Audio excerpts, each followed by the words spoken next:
independently confirm it, but I am under the understanding from a note just passed to me that the Prime Minister's newly released itinerary shows he will not be present for a second time in a row. Of course, Parliament was out last week, so he dodged question period during that time, and yesterday he was missing in action, and today we are told that at 2 o'clock, when the government stands to answer for its conduct in this scandal, he will once again hide behind other ministers and refuse to appear and defend himself. And I think that tells an awful lot about his guilty state of mind. He knows that his story has been riddled with contradictions, and he doesn't want those contradictions queried before Canada's House of Commons. Now, let's move on to the next part of the Prime Minister's story. He claimed that the reason he was so anxious to interfere in the prosecution of SNC-Lavalin is because if he didn't, 9,000 jobs would up and vanish. Now, it was an odd claim, and one I found suspect from the very beginning, and I have to say that everything we've learned since proves it was false. When Jerry Butts came to committee and was asked, "What evidence do you have that 9,000 jobs would vanish?" he said, "Nothing specific." Wow. Michael Wernick then said, when asked, "Do you have any documents or briefing notes you can share with the committee showing that these 9,000 jobs you keep talking about will be gone if the prosecution proceeds?" No. Prime Minister was then asked at a press conference if he had any evidence he could produce showing that 9,000 jobs would vanish. Again, he failed to be forthcoming with it. Why would they have no such evidence? Because the claim is false. And let me walk through it piece by piece. First of all, the Prime Minister's claim that the headquarters of the company would leave in the fall of 2018 if the Attorney General did not immediately intervene to give the company a deferred prosecution agreement is easily disprovable by publicly available facts. We know the company signed a $1.5 billion loan agreement with the Quebec Pension Plan requiring its headquarters remain in Montreal at least until the year 2024. We also know the company just signed a 20-year lease on its headquarters there and announced a multi-million-dollar renovation of that headquarters to accommodate its thousands of Montreal area employees. Now, typically, companies that are renovating to accommodate their existing workforce don't get up and leave. It's kind of a waste of money. They don't sign 20-year leases, and they don't sign $1.5 billion loan deals that oblige them to stay put for 6 or 7 years. So the Prime Minister's claim, which he made on September 18th when he met with the Attorney General that she had mere days to signal negotiations for a special deal for SNC-Lavalin, or the company would leave the country altogether, was completely, utterly, and demonstrably false. His broader claim about 9,000 jobs is equally false. The company has $52 billion worth of construction projects located in Canada. They're the 5 biggest, they run the 5 biggest construction projects in our country right now. Here's the thing about construction. You have to do a construction project where the project is. It's a simple complication. You can't, build a road in Canada from far away in Beijing or in London, England. Ottawa just hired SNC for a transit project that will go from roughly downtown to the south end. You can't build 14 kilometers of rail transit in a foreign country and drop it out of the sky from a helicopter onto the nation's capital. The project is here, therefore the jobs are here, and the jobs are not going anywhere. The jobs that SNC has moved, it did before it ever found out that it would necessarily face trial. In fact, 4/5 of the company workforce is already outside of Canada, and that was long before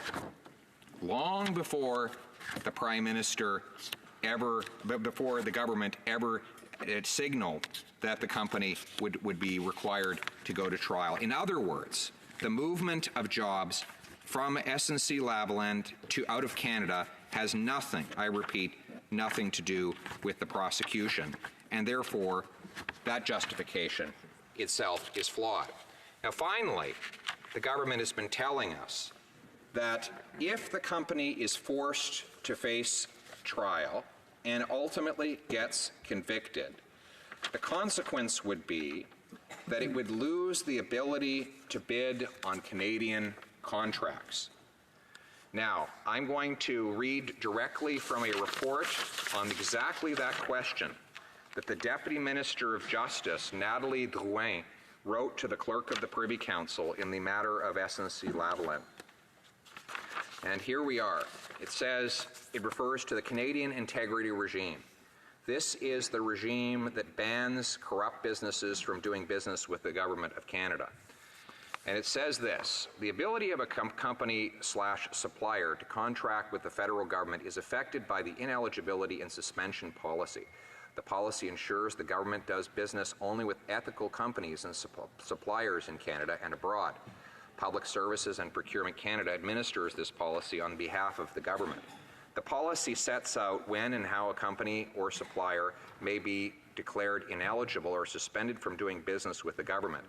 It provides that a company supplier is suspended when charged with or admits guilt to one of a number of listed offenses, such as fraud and bribery of foreign public officials. The suspension from being able to contract with the federal government is for a duration of 18 months. This suspension is subject to extension pending the final disposition of the charges. Administrative agreements. The company/supplier can enter into an administrative agreement with the government to stay the suspension. An administrative agreement is an arrangement between the company/supplier and the government where the former must adopt certain compliance measures.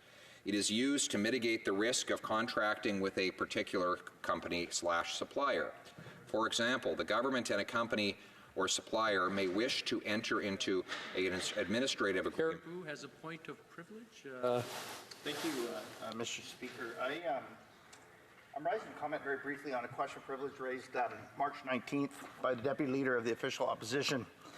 First, I want to rebut the comments made by the Parliamentary Secretary of the Government House Leader. In speaking about notices of motion being made public, he highlighted a critical distinction between a notice of motion and a motion moved without notice.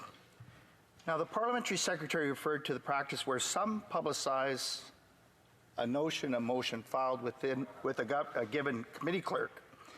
It is important to understand that those motions could, in theory, be moved at a future in-camera meeting.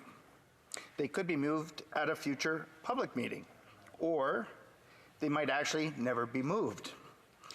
Every committee member goes into each meeting in possession of the same facts and the same opportunities to comment on the draft proposals.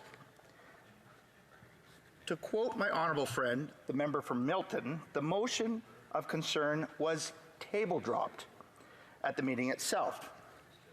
It was moved without notice, which is common practice at House committees for meetings convened to discuss committee business, such as the March 19th Justice Committee meeting had been. The problem is that the motion was moved at a private, in-camera meeting of the committee, while government staffers, perhaps under the PMO direction, were busy telling the world at large what was going on inside the room. My second and final matter, Mr. Speaker, is to quote a few additional authorities for the benefit of the chair.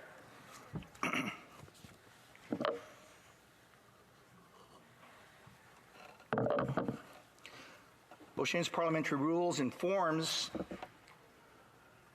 state at citation 877 1 states that, quote, no act done at any committee should be divulged before it has been reported to the House. Upon this principle, the House of the Commons of the United Kingdom on April 21st, 1837, resolved that the evidence taken by any select committee of this House and the documents presented to such committee and which have not been reported to the House ought not be published by any member of such committee or by any person.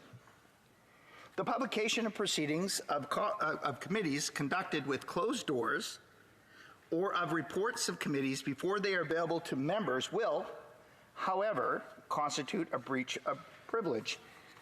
End quote. This principle traces back to Erskine May, the preeminent British authority. I would refer, for example, to page 153 of that very same book's 20th edition. In the United Kingdom's House of Commons on May 28th of 1968, Mr. Speaker King found at column 1541 of the official report a prima facie complaint in respect to a leak of the committee evidence heard in private. It is important to note in that case that no preliminary report was presented from the Select Committee on Science and Technology, which had originally taken the leaked evidence. Instead, the complaint was made directly to the House by the committee's chairman. Mr. Speaker, the Committee of Privileges investigated the matter and recommended that the offending member, Tam Dalyell, be admonished in his place, and the House concurred.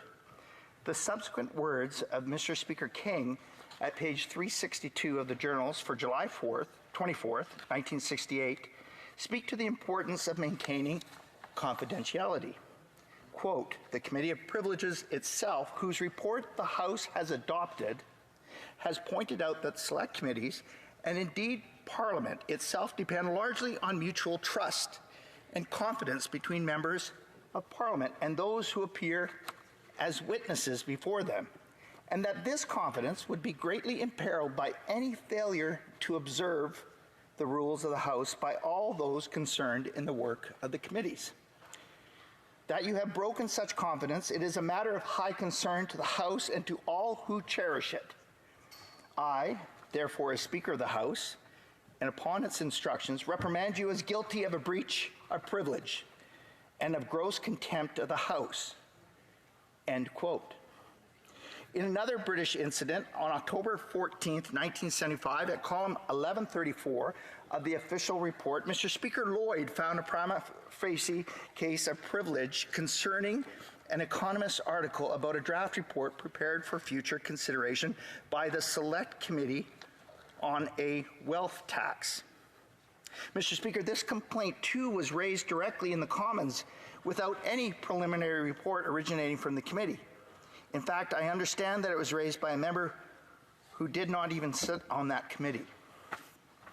Mr. Speaker, in closing, I support the arguments raised by our honourable colleague, the member from Milton. The precedents are clear that a leak of committee proceedings may be treated as a breach of privilege, and that, in serious circumstances like these at hand, there are clear precedents which allow the chair to make a prima facie finding in the absence of a report on the matter from the Standing Committee on the Justice and Human Rights. Thank you, Mr. Speaker. I understand the Speaker will be back with a ruling. Appreciate the input. Resuming debate, the Honourable Member for Carleton. Thank you very much, Mr. Speaker. We were just discussing the Prime Minister's claim that all of these jobs would up and vanish suddenly if the Attorney General did not immediately grant the company the ability to negotiate a special deal avoiding prosecution. And before my honoured colleague rose on his point of order, point of privilege, I had pointed out that the Prime Minister's claim headquarters of SNC-Lavalin would immediately leave without, if the company had to face a trial, is an easily disprovable falsehood, one the Prime Minister would have known given the prodigious research resources that he has as the head of a G7 government. He is defenders of the Prime Minister's interference have likewise claimed that he needed to protect the company from trial because if it is convicted, it would lose the ability to bid on federal contracts, thus crippling its workforce and causing thousands of people to lose their jobs. Now that too is false, and I'm reading a document that has been sent with written November 9th, 2018, from the Deputy Minister of Justice and Deputy Attorney General, Natalie Drouin, to the Clerk of the Privy Council, the Prime Minister's top public servant. And in that document, she says that there is something called a Canadian integrity regime. The document is designed to tell the government what would be the economic consequences of an SNC-Lavalin conviction. And it says the ability of a company or supplier to contract with the federal government is affected by the ineligibility and suspension policy. The policy ensures the government does business only with ethical companies or suppliers in Canada and abroad. Public Services and Procurement Canada administers the policy on behalf of the government. The policy sets out when and how a company or supplier may be declared ineligible or suspended from doing business with the government. It provides that a company or supplier is suspended when charged with or admits guilt to one of a number of listed offenses such as fraud and bribery of foreign public officials.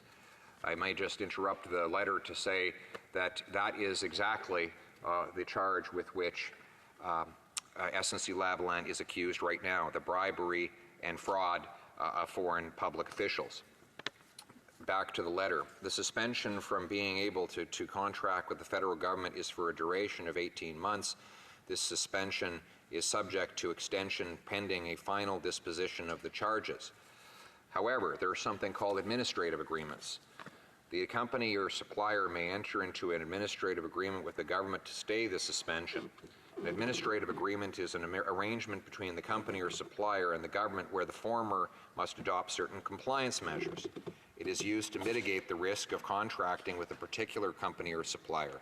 For example, the government and a company or supplier may wish to enter into an administrative agreement to stay the suspension instead of terminating an existing contract due to determination of ineligibility or suspension. The Public Works Department has only concluded one administrative agreement. On December 8th, 2015, it announced an agreement with, guess who? SNC-Lavalin Group Incorporated, staying a suspension. According to Public Works, that stay means that SNC-Lavalin Group Incorporated is, quote, allowed to continue doing business with the government pursuant to the regime. In other words, even though the company had already been banned from doing business with the federal government because of the fraud and bribery charges it now faces, one of the first acts of the new Liberal government in late 2015 was to permit an administrative agreement exempting SNC-Lavalin from that ban. So, the ongoing concern, though, is if the company is convicted that a new ban would apply. Well, this letter goes on from the Deputy Attorney General, addresses that too. If convicted pursuant to the current interim policy, the convicted company or supplier would be ineligible to contract with the government. Depending on the offense for which there was a conviction, the period of ineligibility could be as long as 10 years. This ineligibility status would remain for the entire period unless the government considered it possible and appropriate to invoke a public interest exemption. The reasons to invoke public interest exemptions are narrow. Emergency, where delay could harm the public interest. Company or supplier is the only person capable of performing the contract. The contract is essential to maintain sufficient emergency stocks. Not entering into the contract with the company or supplier would have a significant adverse impact on the health, national security, safety, public security, or economic or financial well-being of Canadians. This is important. The whole purpose, we are told,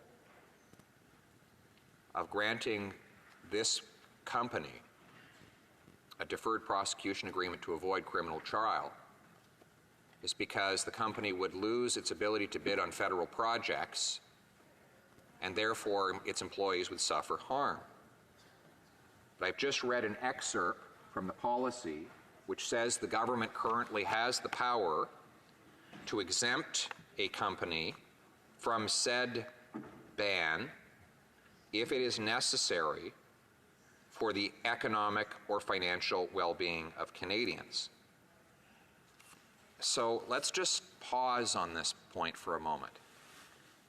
We are continuously being told that the Prime Minister desperately wanted to save the company from a bidding ban and thus needed to cancel the trial altogether by imposing on the prosecutor the obligation to negotiate a deferred prosecution agreement.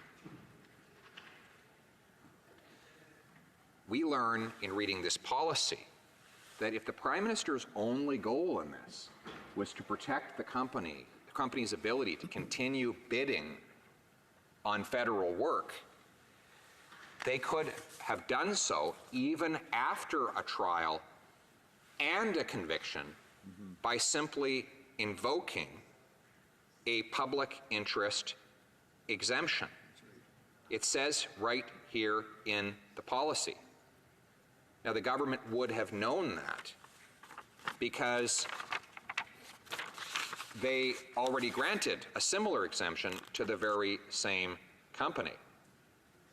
Furthermore, if it wasn't clear enough already that the government has the ability to exempt a convicted SNC-Lavalin from a ban on federal bidding, the Public Works Department is already working on a new policy that makes that even more clear. Public Works has proposed to replace the ineligibility and suspension policy with a new policy. It is undertaking consultations on the revised ineligibility and suspension policy, which will close on November 13th, 2018. Under the new policy, the government would have the discretion to vary or even rescind the period of ineligibility of a convicted company or supplier. The period of ineligibility would be at the discretion of the department. Okay, I know that sounds like a lot of administrative language, but it's extremely important. We keep being told the company will lose its federal contracts if it's convicted. Ergo, the Prime Minister has to take extraordinary steps to prevent that conviction from happening. Ergo, he has to pressure his Attorney General to make possible a deferred prosecution agreement. That's what we keep being told. But we learn here that none of that was necessary if the Prime Minister's only goal was to protect the company's ability to continue bidding on federal contracts. Their proposed new policy, which the Cabinet has the right to approve without even bringing it before the House of Commons, will allow the Liberal government to exempt SNC-Lavalin from a ban on federal bidding even if a conviction goes ahead. More proof that this whole claim that they were protecting jobs is a lie. And let me read another story that will further shred the jobs claims. It written here in Global National, or the Ottawa correspondent Abigail Byman. Quote, Prime Minister keeps naming this small town as part of SNC-Lavalin defense, baffling locals. And I'm quoting here from her. Port Elgin, Ontario is a quiet beach town on the shores of Lake Huron, home to about 8,000 people. But in his defense during the SNC-Lavalin affair, the Prime Minister has named the town at least 3 times. Quote, when we're looking at potential job losses right across the country, from Corner Brook to Port Elgin, Ontario, to Saskatoon and Regina, to Calgary and Edmonton, and Grand Prairie, Alberta, and Fort McMurray, we are seeing good jobs right across the country that could be at risk, Justin Trudeau, the Prime Minister, told reporters in Iqaluit on March 8th. Never mind that most of the people who work for SNC-Lavalin in the aforementioned cities do construction work there, work that can only be done in those localities, and therefore the jobs couldn't be moved from those places. But let's put that aside and go back to the text of the article. He named Port Elgin in a similar context in Montreal on February 28th and Charlottetown on March 4th. Of all those communities, Port Elgin is the tiniest, so Global News headed to Port Elgin to see if they were worried about job losses. And as it turns out, the situation is just the opposite. She quotes, I think Port Elgin's booming, said Linda barefoot. We're in a protected bubble here, said another resident who stopped to watch the Global News video of the Prime Minister mentioning her town again and again. That bubble refers to Bruce Power. 20 minutes down the road from Port Elgin in Tiverton, it supplies a third of the province's energy and employs 4,000 people full-time. It's also on the cusp of a $13 billion refurbishment project to extend the life of 6 of the 8 nuclear reactors. Quote, there aren't potential job losses at Bruce Power. In fact, there is a lot of job creation, said Elizabeth Arnold, who's lived in town for nearly 20 years. Her husband, she says, used to work for Bruce Power. Quote, there's a huge influx of workers for the next 2 or 3 years, so I'm not sure what the Prime Minister's talking about when he says Port Elgin, except that it's a town in Ontario, said Arnold. Seems like a wise local from the area. The story goes on. Local politicians tell Global News the so-called boom means new subdivisions are being built, schools are filling up, and the challenge is getting enough workers to fill positions. We're the fastest growing community in our region here in Lake Huron, and we've been ranked one of the best places in Canada to live, says Saugeen Shores, the mayor, Saugeen Shores Mayor Luc Charbonneau. But there is an SNC connection to Port Elgin. It's home to one of more than 130 offices across the country, adding up to the 9,000 employee total. SNC tells Global News it won't disclose how many people work in each place. In Port Elgin, the office occupies a single unit in a small strip mall. On Thursday afternoon, when Global News stopped by, there were just a few cars in front. And the Conservative MP for the area has his constituency office right across the street. And she quotes the member for Huron Bruce. The massive job losses the Prime Minister is predicting is right over my shoulder, he says. He points across the way, and there are 10 or 11 people working in that facility. I think he has it wrong. SNC, I'm quoting him now, SNC-Lavalin's nuclear division is a tremendous business. They're adding jobs. So to start with, there are only 10 to 12 people who work there, and SNC is adding to it, even though the company knows it's not getting a deferred prosecution agreement. Back to quoting the story. SNC is part of a major component replacement project at Bruce Power. SNC has a 40% stake in the Shoreline Power Group Consortium, along with AECOM and AECON. Shoreline has a $475 million contract worth for a key part of the MCR, scheduled to begin in January of 2020. In other words, SNC's work there is really going to ramp up in another year. So far from leaving, they're actually going to be expanding, and they know that they're doing this even though the trial at this point is going ahead. I go on to quote the story further. In a press release from June 2018, Bruce Power says that the overall project will, quote, create and sustain an average of 825 jobs annually over the next 15 years.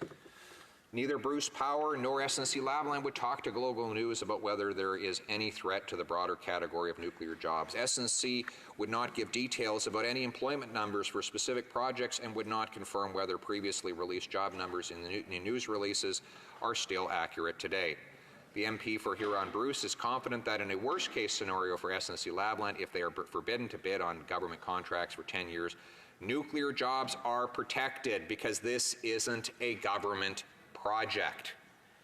I'm quoting again from the member for Huron-Bruce.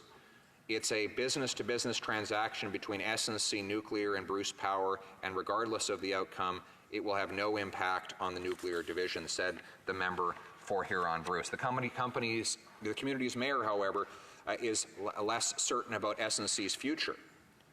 I don't have a crystal ball, and I don't know what's going to happen in the future with SNC-Lavalin, and obviously that's a big national issue, he says. But he goes on to say, we do know locally, what we do know locally is SNC-Lavalin is planning an expansion. They're looking at adding some additional floor space to the office they currently have. They're looking at going up to as many as 75 engineers here in Port Elgin. So from this story, it says that the Prime Minister claims the company is going to be laying off all of these employees in Port Elgin. It looks like the plan, even with the trial going ahead, is to expand the workforce from about 12 people to 75 people. So in other words, by over 500%. And this, of course, is in a town where the Prime Minister claims all kinds of jobs will be lost if he doesn't interrupt the criminal trial. The mayor, Luc Charbonneau, tells Global News while he's concerned about job losses connected to the SNC affair, he has a lot of confidence in Port Elgin's booming economy. He goes on to say, I feel that our success is good, is going to continue, and that SNC can come along with that. Now, the Prime Minister's office, the story goes on, tells Global News the Prime Minister was simply mentioning places across the country where SNC-Lavalin has employees. And the comments were not related to the nuclear industry. Well, somebody should have told him that the SNC-Lavalin does work with the nuclear industry there before he put the company's operations for Port Elgin in his speech. But these are details, Mr. Speaker. But this is just another example of the jobs lie the government has been telling, claiming that if the Prime Minister did not take the extraordinary step to interfere with a criminal prosecution, all of these jobs would up and vanish. Again and again and again, the evidence contradicts that claim. Now, why is it so important for us to examine that falsehood? The answer is that if the Prime Minister is not protecting jobs as he claims, who is he protecting? He's gone to such extraordinary lengths to get this company off the hook. He slipped an amendment into the criminal code an amendment he executed through a budget omnibus bill.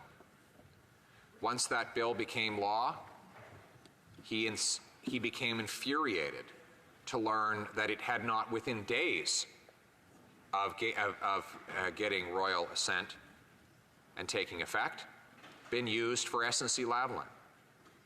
And he began an intense campaign that extended from September until January, when he shuffled his cabinet. I am not aware of a single... Point of order, the honourable member for Barrie Innisfil. Thank you, Mr. Speaker. I believe there's no quorum. We do not have a quorum. Call in the members.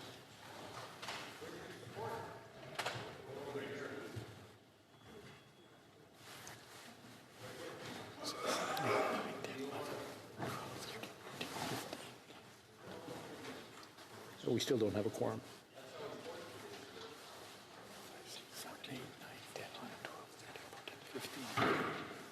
We're missing. Yeah, we're missing 5. Okay.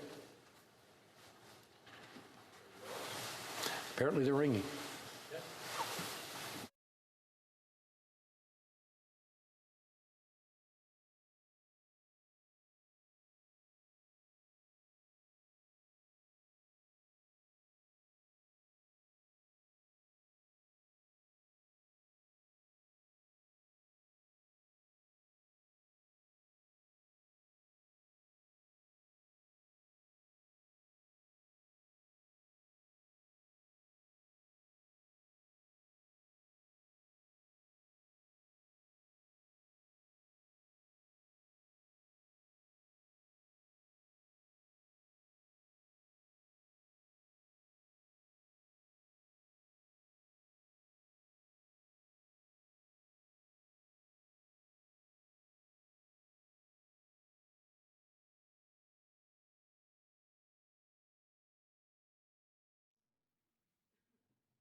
have quorum. The honourable member for Carleton.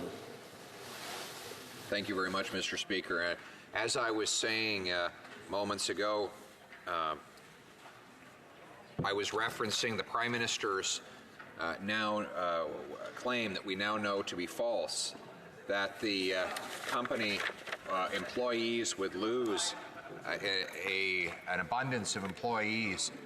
They would lose their jobs if the prosecution in the fraud and bribery trial of SNC-Lavalin were to go ahead. Now, we now know that that, in fact, is untrue, that specific examples the Prime Minister gave of jobs that would be lost will not be lost. In fact, it's specific work sites that he highlighted. We now know from the sources on the ground that even if the trial goes ahead, the jobs at those particular project sites will increase in number, not decline, as he has wrongly claimed. And of course, I just finished relaying the example of Port Elgin, a town where the Prime Minister claims everyone will lose their jobs if this trial happens, and it turns out the roughly 13 people that reportedly work for SNC in the town will actually grow to over 70 despite the criminal charges as they proceed. And, you know, let's just examine the whole logic of this jobs argument. Without even looking after, even though the evidence is already thoroughly discredited, let me just look at the logic of it in the first place. What advantage, what legal advantage would be conferred upon SNC-Lavalin by shipping a bunch of jobs out of Canada? The company will still have to face the trial and conviction here. Any reputational damage that it faces from that conviction will happen right around the world, regardless of whether the company's headquarters or employees are located in this country. So leaving the country will not, like some felon who vanishes out of the country of their crime, protect the company from prosecution or from penalty. And furthermore, to whatever extent there is international reputational damage to the company resulting from the trial, so the same reputational damage would result from a deferred prosecution agreement, because the company would have to confess guilt to the aforementioned crimes in order for that agreement to occur. In other words, we would still, the worldwide countries would still know that SNC-Lavalin is a fraudster and that it engages in bribery if the company signed a deferred prosecution agreement, because the company would have to confess that it committed those offenses in order to get such an agreement. So really what the Prime Minister, the difference that the Prime Minister was trying to cause by imposing this deferred prosecution agreement was really just to avoid the trial. The trial is the only thing that he would have salvaged the company from by pressuring his Attorney General to extend a deferred prosecution agreement. And I think we need to see this trial now more than ever. We need to know why there were some people in Ottawa with enormous power that were so desperate to prevent it from going ahead. You know, given the evidence I've now demonstrated that it was not about jobs, there must be someone or some group of people who believe their interests are at risk, serious risk, by going into this trial for fraud and bribery. And we can only speculate. Maybe we will learn that the so-called, that there are more bad apples that have yet to be ousted from the company. Maybe during testimony from witnesses, we will learn of additional offenses. We don't know. But we do know that the company and its friends in the Prime Minister's office have gone to unprecedented lengths to prevent this trial from going ahead. And we will one day, I hope, learn why they went to those lengths. Yesterday, I asked members of the House of Commons to feel free to heckle me and tell me another example of a Prime Minister who had personally interfered in a criminal prosecution. And they could not think of a single example of a Prime Minister who had done that. Not one of them could list such an example. And of course, that's because there isn't one. Prime Ministers don't interfere in criminal prosecutions. And, you know, for example, desperate Liberals and their strong supporters in some of the media outlets have tried to point to Brian Mulroney's supposed conversations with his then Attorney General with regards to the David Milgaard case. Well, of course, Brian Mulroney became Prime Minister many years after David Milgaard's prosecution, so it was chronologically impossible for Brian Mulroney to have interfered in that prosecution. But I thank the creative member for Winnipeg for trying so desperately hard to come up with an example. I suggest that he look at his chronology book and he compare the date of the prosecution and the date of the Prime Minister Mulroney taking office to find that the two are separated by many years. Exactly. And Mr. Speaker, but just an example right there of how an empty wagon makes the most noise. Absent any evidence, we have someone screaming and hollering the random name of a former Prime Minister in a desperate attempt to draw an analogy with the unprecedented attack of the present Prime Minister against prosecutorial independence. I thank him for his valiant attempt, but I urge him to try harder next time, Mr. Speaker, because in this case, we have a Prime Minister involved in a criminal prosecution. For the first time in memory, we see this, and I welcome anyone to find another example of where a Prime Minister has personally become involved in directing a prosecutor. We don't know. There might have been other examples during the sponsorship scandal, though, right? We don't know, because though the Liberal Party admitted to stealing $1 million, and though there was $40 million of cash that went missing during the whole affair, and though there were charges of many individuals, for some strange reason, the Liberal Party did not face any charges itself, even though it admits to stealing $1 million. I've never heard of someone stealing $1 million and then not being charged for the crime.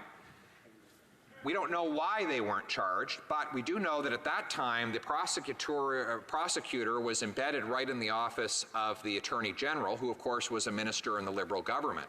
And that's why Stephen Harper created the Director of Public Prosecutions to remove the prosecutorial function out of political reach. And in the Accountability Act passed in this House in the June of 2006, which I was honored to carry that legislation through the House as the parliamentary secretary to then Treasury Board President John Baird. That bill created this separate office, and very wisely, it required that any political direction from the Attorney General to the Director of Public Prosecutions must happen in writing, and then that writing must be published in something called the Gazette, which is a document that comes out for all eyes to see. In other words, every single Canadian has the right to know when a politician issues any direction to a prosecutor. Now, that has never happened since the office of the Director of Public Prosecutions was created back in 2006 until the present, more than a decade later.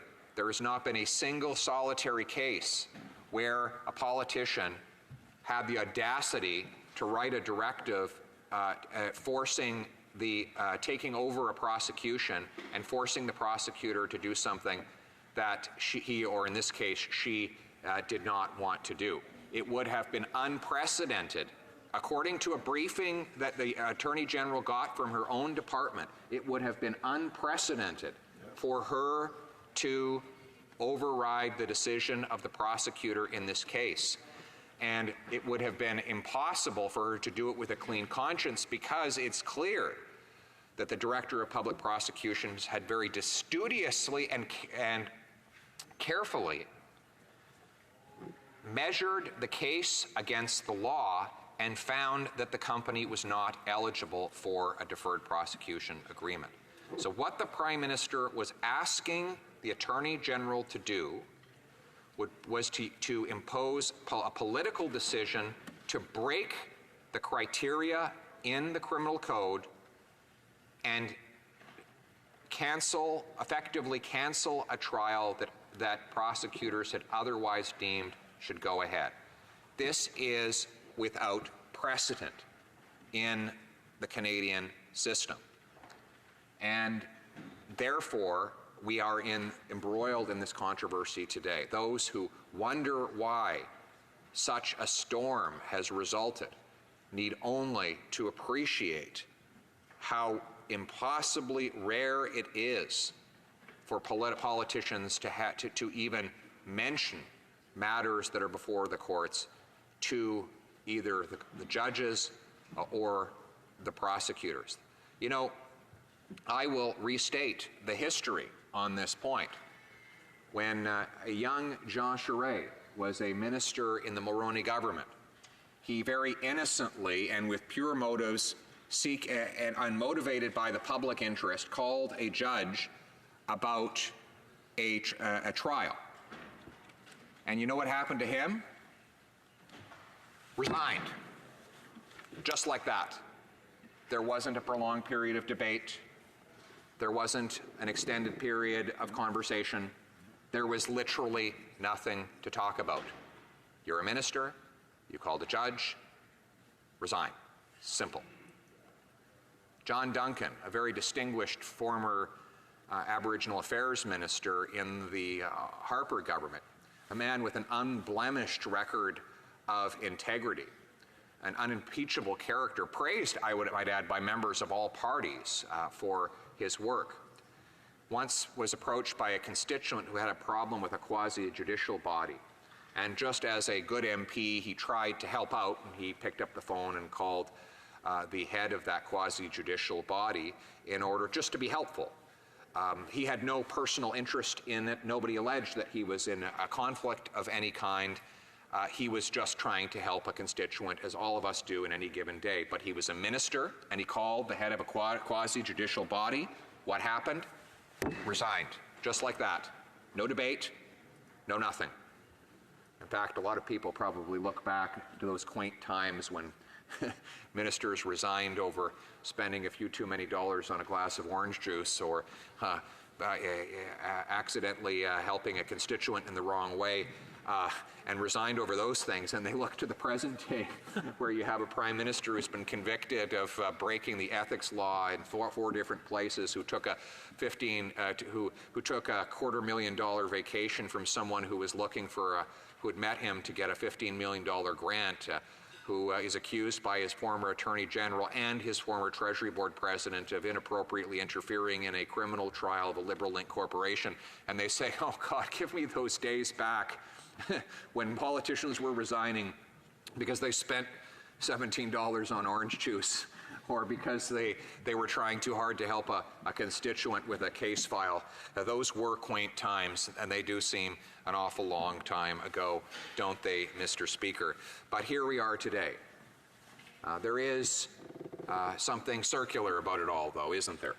The old Liberal Party, the new Liberal Party looks an awful lot like the old Liberal Party. Yes, it does. Now, as I said earlier, the reason that Harper created the Director of Public Prosecutions was because we were all highly suspicious about the fact that no one at the Liberal Party got prosecuted, even though they admitted to stealing $1 million. And so we created this independent prosecutor in order to ensure that never again could politicians prevent or encourage unjustifiably a prosecution from going ahead. And it was precisely because we created that act and that independence that this scandal even came to be known. So for once, When our Liberal friends blame Stephen Harper for all of the problems and plagues of the world, they're right. It is Stephen Harper's fault. If he hadn't gone ahead and created prosecutorial independence with the director of the DPP, they might not have gotten caught. So it is his fault that they didn't get away scot-free with allowing their friends at SNC-Lavalin to avoid prosecution for $130 million worth of fraud and bribery. It is all Stephen Harper's fault. Thank you, Stephen Harper. I guess we shouldn't blame the Liberal Party for just going back to its old ways and doing again what it's always done before. It's the same old Liberal Party. Yes, it is. You know, it's, to quote Kipling, just as the dog returns to its vomit and the sow returns to her mire, the burned fool's bandaged finger goes wobbling back to the fire. The old story of the Liberal Party, you know, it is right in their DNA. They are determined to avail themselves of all of the splendor of public life. They believe that public office is like a cornucopia of riches to be sprayed about upon oneself and one's friends. You know, to think that this Prime Minister, who had absolutely no compunction about vetoing the already approved Northern Gateway pipeline, killing tens of thousands of jobs in Western Canada and billions of dollars of opportunity for First Nations communities, 80% of whom supported the project. He had no compunction about vetoing that and killing those jobs. Right. And then he has the audacity to claim that his attempts to protect the executives and senior shareholders of SNC-Lavalin has something to do with jobs. It has only to do with their jobs. The jobs of the high-ranking executives who are well linked and tied into the Liberal Party of Canada, the same executives who pumped $100,000 of illegal money into the Liberal Party and admitted to doing so through a whole series of despicable but highly creative fraudulent techniques. But that is the Liberal Party, Mr. Speaker. They tell us that the reason that they want to aggrandize government is always for some other benevolent purpose. Remember, in the sponsorship scandal, it was to save Canada from separatists. They needed this sponsorship program. They had to fight separatists by pumping all this money into the pockets of their friends and into their own party coffers. And now we hear again these phony claims that they're protecting jobs by preventing a criminal trial from going ahead. You know, this seems to be a congenital problem with this party. And thank goodness that we have a strong and abiding official opposition to protect the public interest against exactly these kinds of systematic liberal abuses, Mr. Speaker, and we will continue to do so. Some people have said, why don't you just relent? Let up, for God's sakes. Let's just move on, say Liberals. Let's talk, for God's sakes. Let's just talk about something else, anything else. But the problem is that the allegations that with which they are faced don't come from Conservatives. They don't come from our friends over in the NDP. They come from Liberals. It is senior Liberals, up until 2 months ago, part of the Prime Minister's inner circle, who said he engaged in veiled threats, bullying, hounding, interference, inappropriate pressure, a Saturday night massacre. Every term I just used came out of the mouth of a person who was in the Prime Minister's cabinet up until about 60 days ago. So that's what their own party says about this Prime Minister. And we shouldn't be surprised. It wasn't long ago, right before Christmas, the Ethics Commissioner found the Prime Minister guilty of taking a free $200,000 vacation from someone he was simultaneously meeting with about getting a government grant. The Aga Khan literally sat down with the Prime Minister in the same period of time as the Prime Minister vacationed on his island and asked the Prime Minister for a $15 million grant. Now, it is an offense in the criminal code for any public office holder to accept a benefit from someone with whom he does government business. Yet, the Prime Minister accepted a vacation, the commercial value of which is about $200,000, from someone who was seeking from the Prime Minister a $15 million grant. No big deal. You know, if a junior procurement officer at Public Works Canada had taken a weekend of skiing at Tremblant from someone to whom that public servant had issued a contract, that public servant would lose his job immediately and might even be charged with a crime. But when it's the head of the entire government, I guess there's a different set of rules. So it's no surprise that the Prime Minister thought, you know, the rules didn't apply to his friends because they don't really apply to him. Sure, he was found guilty of breaking the ethics law, but the RCMP didn't enforce the criminal code on him. He just got off scot-free because he's really powerful. And thus has been his life. You know, most kids grow up in families where they face difficult financial choices. Their parents say, you can have this or that, not this and that. You know, Johnny, we don't have enough money for that right now. You're going to have to get a job this summer and save up for it. These are not concerns that have ever preoccupied this Prime Minister. He inherited a multi-million-dollar family fortune, as he's called it, and he'd kept that family fortune in a tax-preferred trust fund, which ensured that income generated from it did not result in higher income tax obligations for him on his T4 slip. So, in other words, other people were paying higher taxes on much less money, and he was enjoying the wealth that had been bequeathed to him by generations before him. It's the very definition of aristocracy.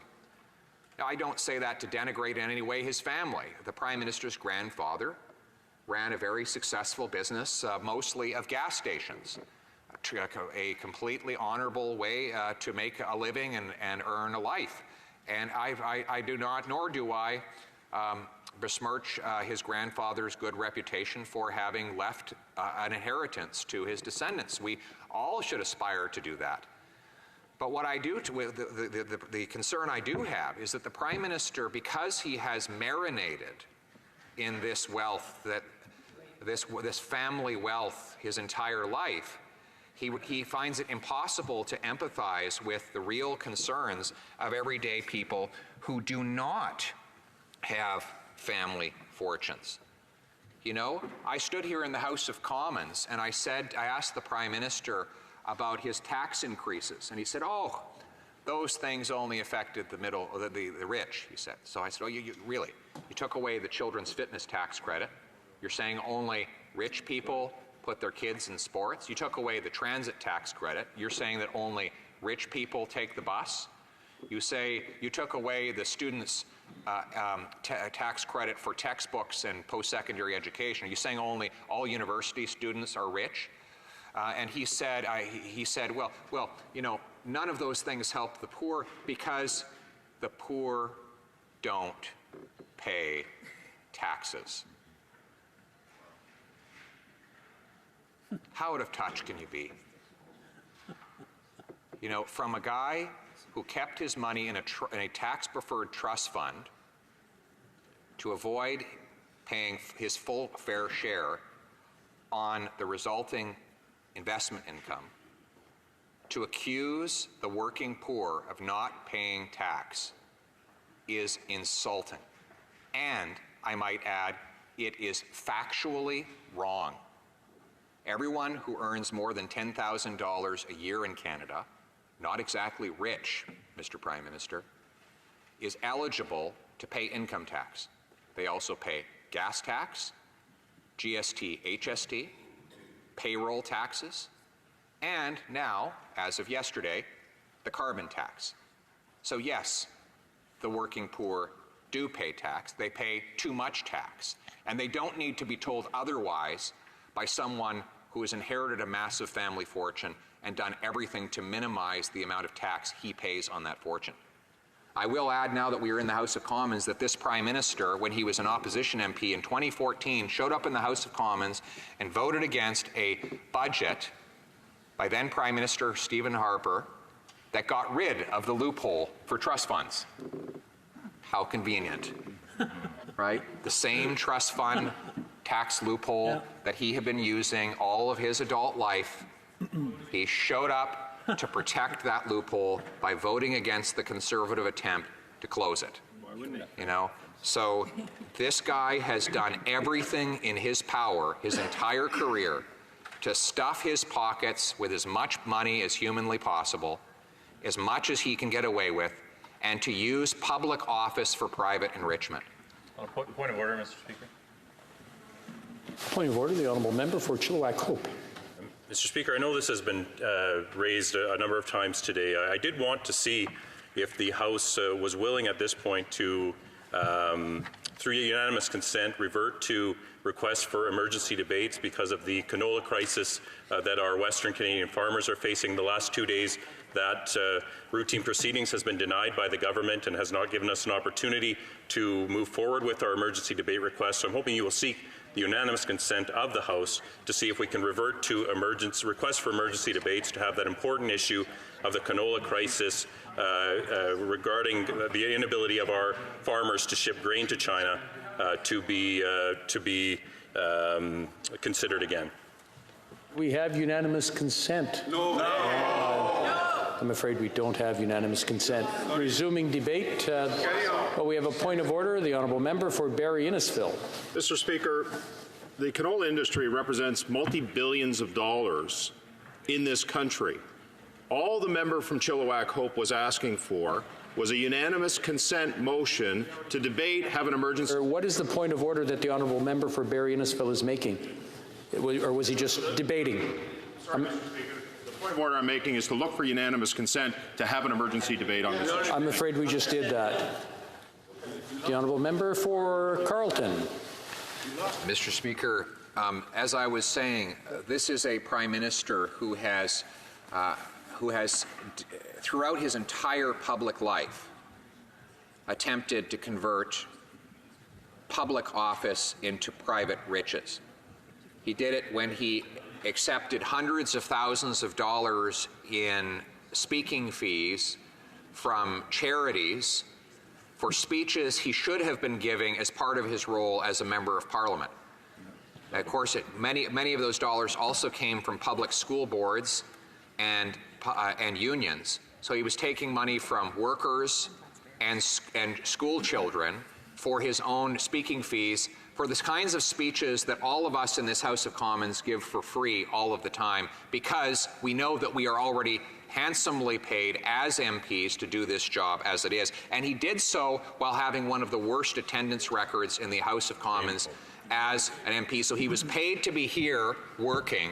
Meanwhile, he was out charging school children, workers, and charities for doing the job that all of us would otherwise do for free.